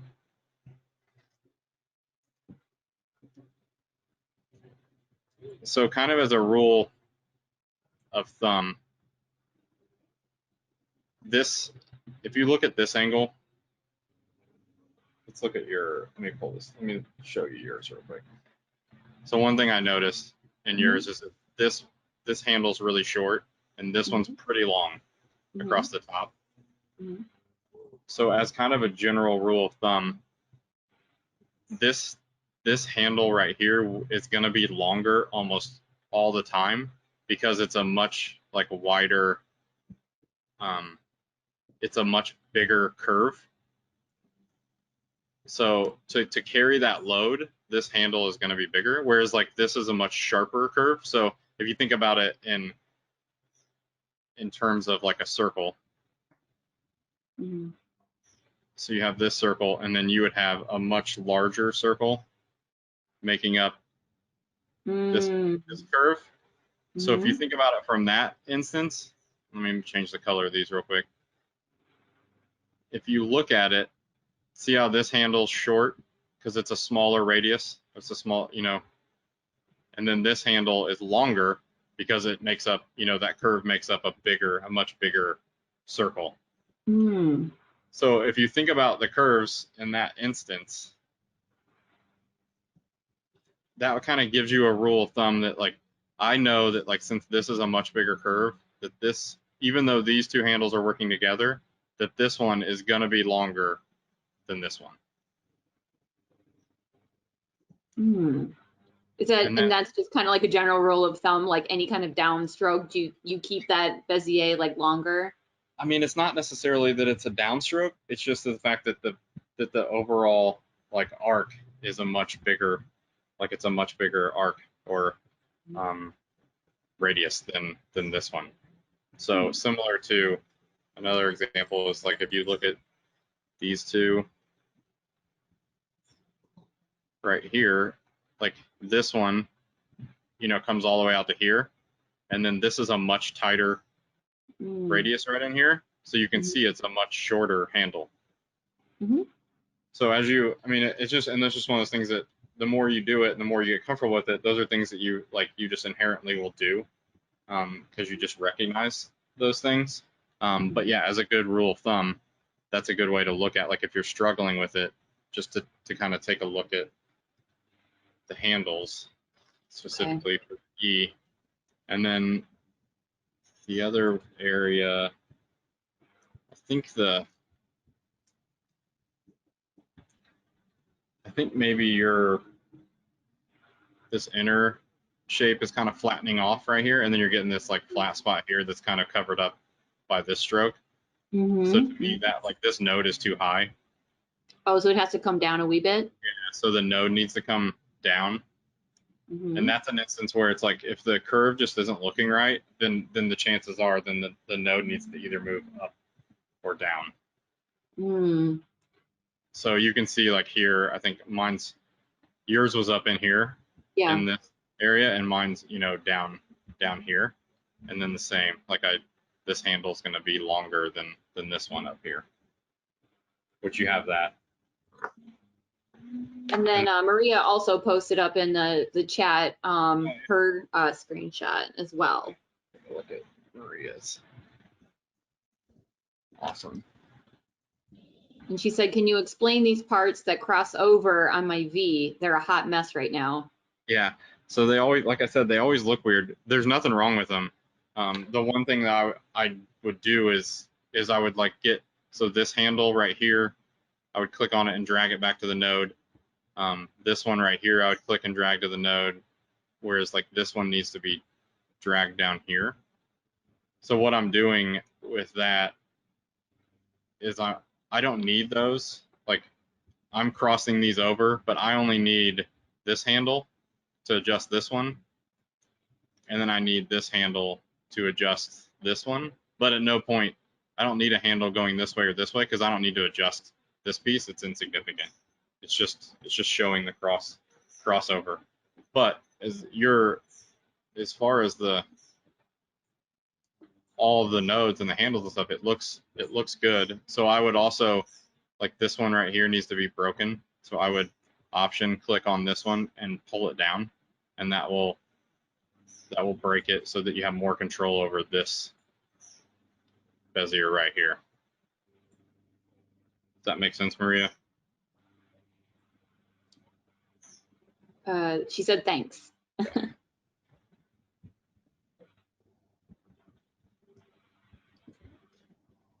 So we got about 15 minutes left.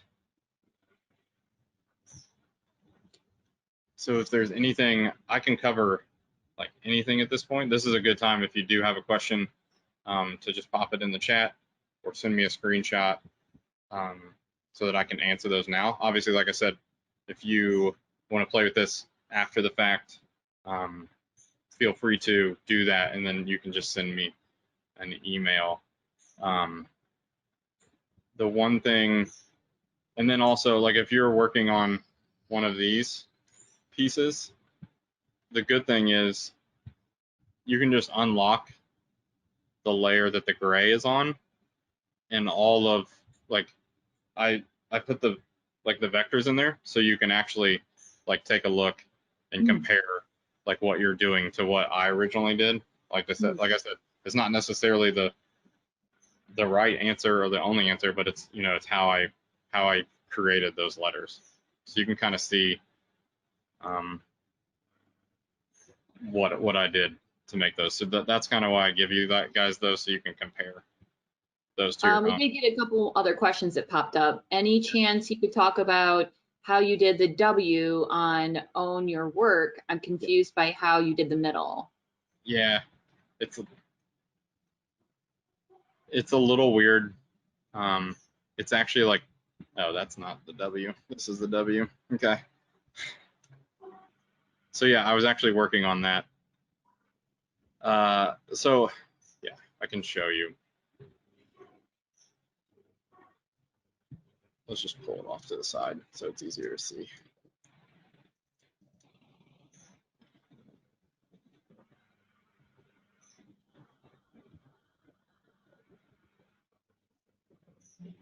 So this has a similar overlap, so you can kind of see. So same thing we were just talking about with Maria and the overlaps. This is the same overlap that I did before, and that's so I can adjust. It's for simplicity, and I know it looks more confusing, but it's so I can adjust this curve here independently of this curve. So, and this is just a stylistic thing where that's why it has this little like kind of kick on the letters. So same thing here. By kind of coming up and coming across and then coming back down, I'm doing that. It looks weird, but I'm doing it so that I can adjust this curve here by itself. I can also adjust this curve by itself. And when I'm saying the curve, I'm talking about from this point all the way down. Like that's usually what, even though there's another node in here, that's what I'm looking at. And then same here, like I can only adjust this curve. And that's really what I'm going for with these kind of overlaps. And I know they seem kind of confusing at first, but I think the more you get into it and the more you get used to them, then you'll kind of the more you practice it, the more you'll realize what the advantages of those are. So hopefully that. And then Tanya asked, what's the rule of thumb for overlapping? And then Mark and Shane had a couple other questions too. Okay, perfect. So typically the rule would be anywhere like this is where you have crossing paths. So this is like this stroke goes up and then this stroke comes down. So anywhere where you have these two strokes that intersect or cross each other, that is a lap that you would overlap there. Same here, like I have a corner here, but I also, this is technically a stroke. So the reason the W does that is because this O comes up and then goes into the W. So that's kind of where this kick comes from, and then this comes back down. Also, let's see if I can't find another. So here's another example. Anytime you have an inside corner like this Y, just like we did on the V, that's a place where you would overlap as well. Also, like anytime you have a loop, you overlap those. Because like I said, I'm just doing this how I would draw it. That's just a letter that overlaps. So like here's the Y, you can kind of see I overlapped here, here, and here. And like I said, I think that's why I kind of gave you those vectors so you can kind of take a look at them, and hopefully that helps explain a little bit. So let's see, Mark was doing the Y and and was confused in the exit stroke of the letter. I see you did it, the overlapping inside corners. So yeah, same, basically for that same reason, Mark. So it's just so I can adjust this, or I can adjust this, because those are the things I would be doing after the fact. Because I think originally this was probably a lot thicker and I made it thinner, but that way I can only It's just, like I said, about simplifying things. Let's see, and then Shane. Oh, nice. So here's Shane's.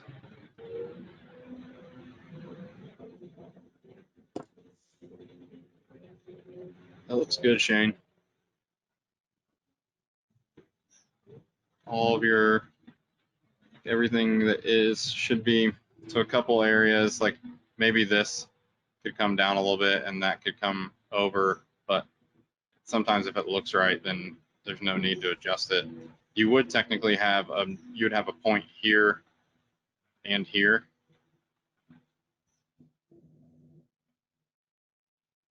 And then there could be one right here, but it's kind of a stylistic thing. Sometimes if it's just a decision, it's hard to tell people to add points if it looks right to you, because that's really all that matters. A lot of the most common thing is that people have way too many points than what they need. So as far as it's concerned, like you could, and then same thing over here, you could have a point here and here if you wanted, but sometimes these are weird because this isn't like a full, these are on an angle, so you can kind of make up for this without having a node with these angled beziers. So handles, but yeah, that looks good. Nice work. How do you know when to have an angled bezier? Yeah, so it's a good question. If it's a curve like this, then you can make a curve with it being horizontal or vertical. Now there's like in this instance where this is, this is like a much bigger curve, so I know that I can just make that with this one and this one. I don't need a point in here. Although you could do it, it could be made. You could do the same thing like this, which would still be like keeping that like north, the compass rule. So it can be made that way, but there's not really, I think the rule is like make them horizontal until it doesn't look right. So in an instance like this, this isn't a full curve. Like, so even though this is the far most left point of the Y, it's not like a full curve. So it's going to be on an angle. Whereas like this is the topmost point, you have a full curve, just like you do here. So a curve that goes into it and a curve that comes out. Then those are always going to be horizontal and vertical for the most part. So like even this one down is horizontal, but this one, you know, it's in the middle of the curve. It doesn't have, you know, a farthest south basically option like this O would. So does that make sense? Hopefully, Shane. Gotcha. Thanks, Bob. Awesome.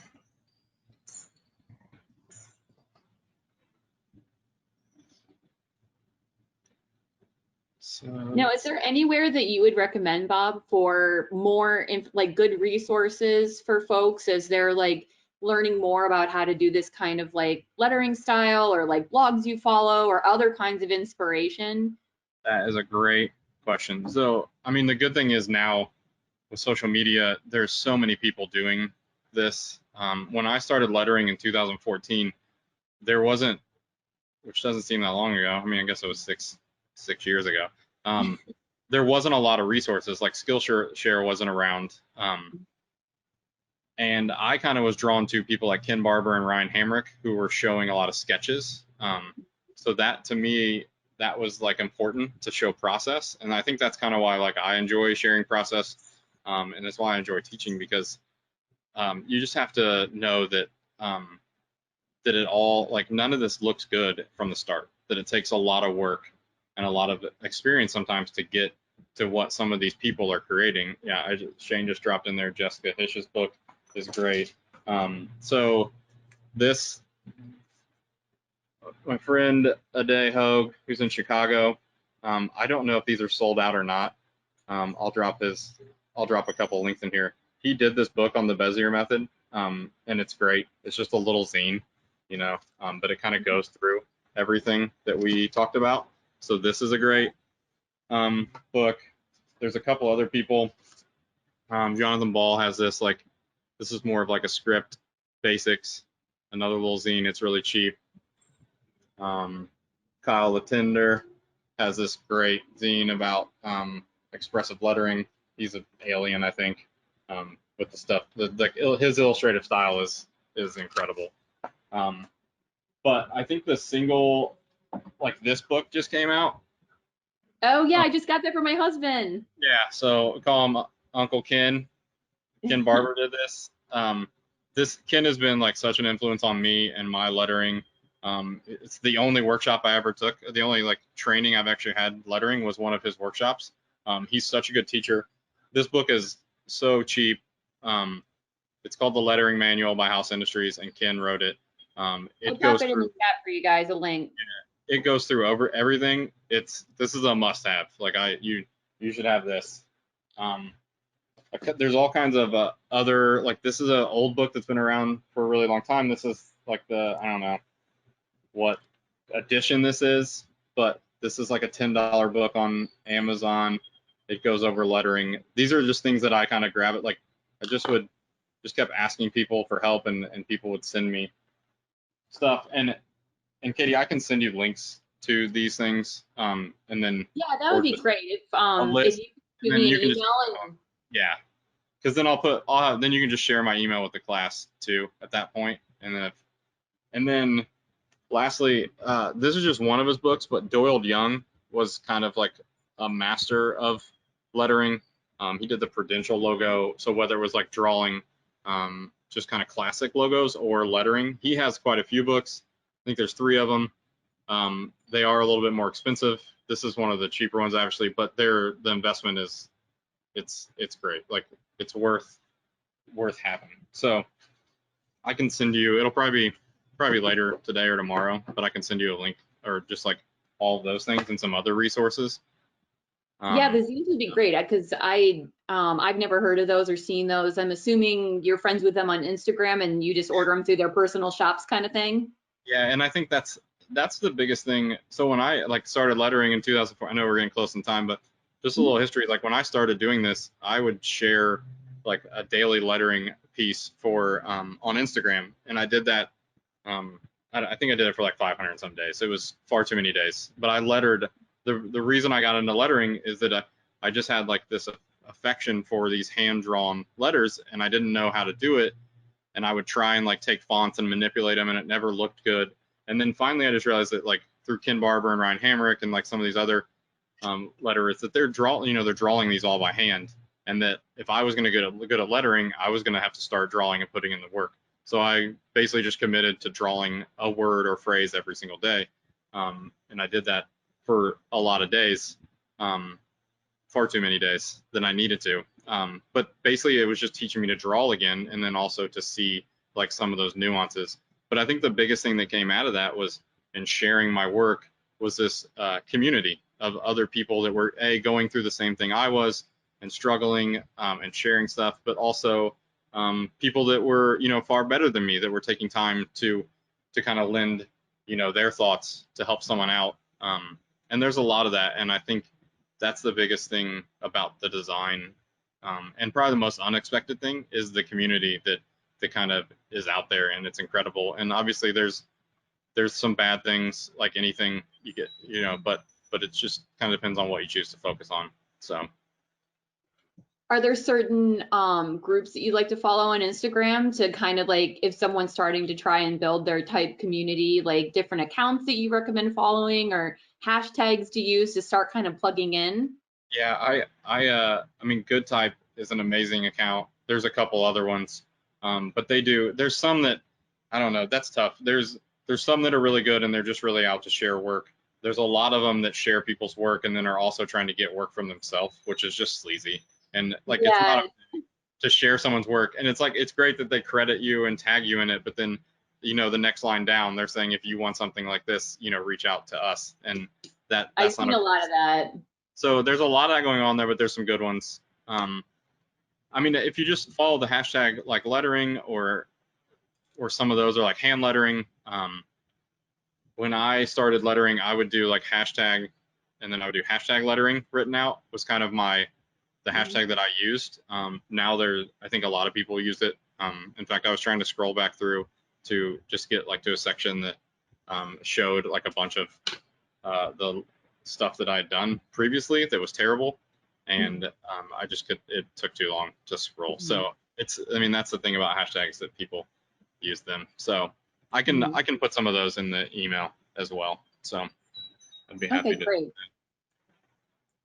So yeah, is there Awesome. any? So we are at time. Does anyone have any last minute questions before we sign off of this workshop? Yeah, like I said, anyone has any questions, Katie will send an email with those kind of resources and share my email with you. Please feel free to email me. Happy to critique stuff. It may not be the same day. You need to be, give patience, but I'll get to it when I can. But yeah, I just thank you guys all for hanging out with me on this Saturday morning. It's a good time.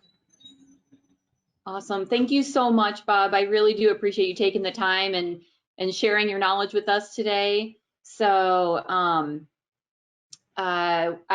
have everyone's, I will reach out to the Matt and make sure I have everyone's email address. So probably look for that on Monday or Tuesday, the email from Bob. So that way we can enjoy our weekends and get to work on Monday. Awesome. Yeah. Thank you again so much, everybody. Yeah. Have a good day. Have a good weekend. Thank you. Yeah. Bye-bye.